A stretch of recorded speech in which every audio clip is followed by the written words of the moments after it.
जरा सोचिए, अगर दलित नेताओं के पास गद्दी हो भी तो क्या वो वाकई में उसका सही इस्तेमाल कर पाते हैं या नहीं। बाबा साहेब ने दलितों को राजनीति में बराबरी तो दिलवा दी, लेकिन वो राजनीति के अंदर जातिवाद के श्राप को नहीं रोक सके, जो तमाम दलित नेताओं को रोज अपमानित करता है और दलित नेता मजबूरी में मौन स्वीकृति देने के लिए विवश हैं।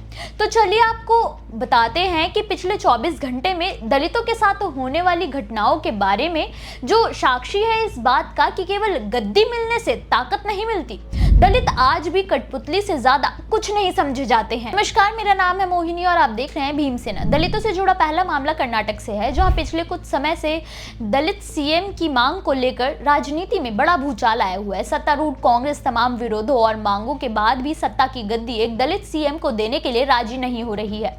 दलित सीएम की मांग को फिर से उठाया है विधान परिषद के विपक्ष के नेता चालवाड़ी नारायण स्वामी ने, जिन्होंने कांग्रेस पार्टी के सभी दलित नेताओं से आग्रह किया है। उन्होंने सीधे तौर पर कांग्रेस पर निशाना साधते हुए कहा कि कांग्रेस ने दलित नेताओं को इस कदर दबा दिया है कि वो एक बीजहीन अस्तित्व वाले नेता बनकर रह गए हैं, जो अपने हक की आवाज भी नहीं उठाते हैं।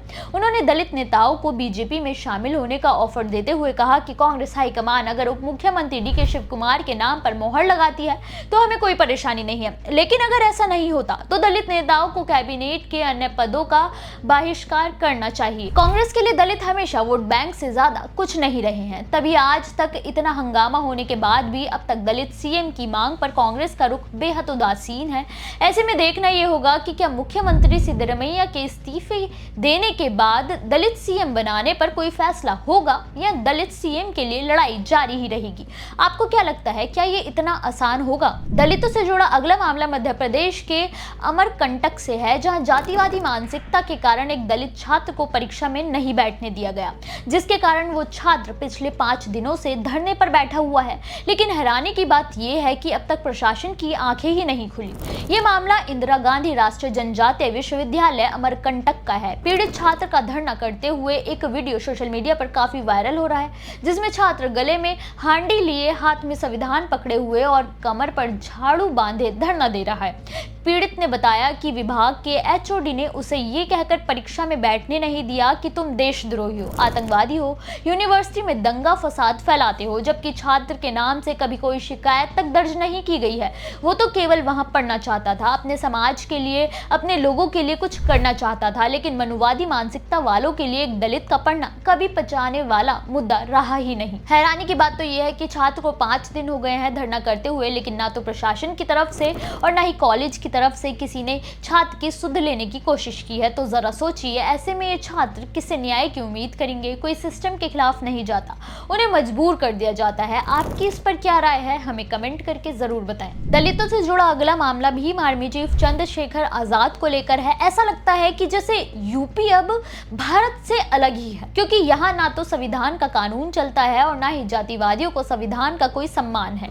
तभी तो एक सांसद को सरेआम राज्य के दूसरे हिस्से में जाने की बात पर सरेआम पीटने की, जानलेवा हमला करने की धमकी दी जा रही है, लेकिन कार्रवाई के नाम पर 0/0 है। एक तरफ आजाद की बढ़ती लोकप्रियता के कारण पूर्व आईपीएस आदित्य प्रकाश वर्मा ने आसपा ज्वाइन करके 2027 में हाथरस सीट के चुनाव लड़ने का ऐलान कर दिया है, तो वहीं करनी सेना के लोग लगातार आजाद को धमकी दे रहे हैं कि वो अपनी सत्ता परिवर्तन यात्रा को लेकर मथुरा न आए, क्योंकि अगर वो आए तो अपने पैरों पर नहीं बल्कि हॉस्पिटल के स्ट्रेचर पर जाएंगे। यूपी में आखिर कानून चलता किसका है, संविधान का या ये चंद मनुवादी आतंकियों का? हैरानी की बात तो ये है कि ये लोग सरेआम जान से मारने की धमकी देते हैं, लेकिन इन्हें प्रशासन और पुलिस का डर क्यों नहीं है? सोचने वाली बात यह है कि जब सांसद के साथ ऐसी स्थिति है तो आम नागरिक के साथ क्या ही होता होगा। फिर कहते हैं कि यूपी में दलित उत्पीड़न कम हुआ है। क्या आपको वाकई में सरकारी आंकड़ों पर भरोसा है?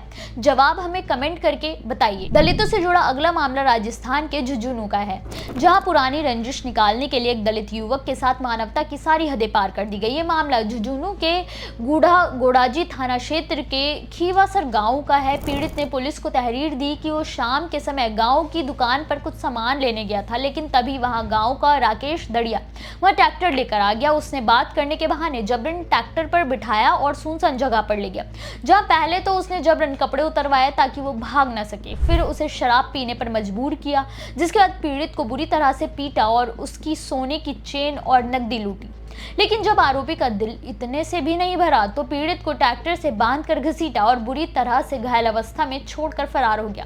पीड़ित ने किसी तरह से घर वालों को सूचना दी। पीड़ित की तहरीर पर जब पुलिस ने छानबीन शुरू की तो आरोपी राकेश दड़िया पकड़ा गया और उसने इस अपराध को स्वीकार भी कर लिया। पुलिस अब आगे की जांच कर रही है। अब देखना यह होगा कि सारे सबूत होते हुए भी पीड़ित को न्याय कब तक मिलेगा। दलितों से जुड़ा अगला मामला आंध्र प्रदेश से है, जहां काफी लंबे समय से दलित ईसाइयों को SC/ST लाभ के लिए लड़ने वाली लड़ाई को खत्म करने के लिए सरकार ने आखिरी मोहर लगा दी है। मार्च में जहां पहले ही सुप्रीम कोर्ट ने साफ कर दिया है कि दलित ईसाइयों को परिवर्तन के बाद SC/ST के कोई लाभ नहीं मिलेंगे, लेकिन तब भी दलित ईसाइयों ने अपनी लड़ाई जारी रखी थी।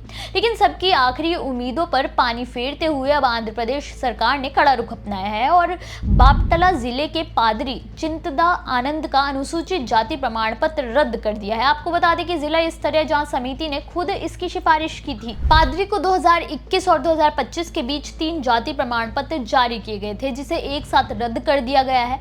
सुप्रीम कोर्ट के कड़े रुख के बाद यह साफ हो गया है कि संवैधानिक तरीके से दलितों को ईसाई बनने पर कोई लाभ नहीं मिलने वाला है। ऐसे में देखना यह होगा कि क्या इससे दलितों का ईसाई बनने का सिलसिला रुकेगा। दलितों से जुड़े इन खबरों पर आपकी क्या राय है, हमें कमेंट करके जरूर बताएं।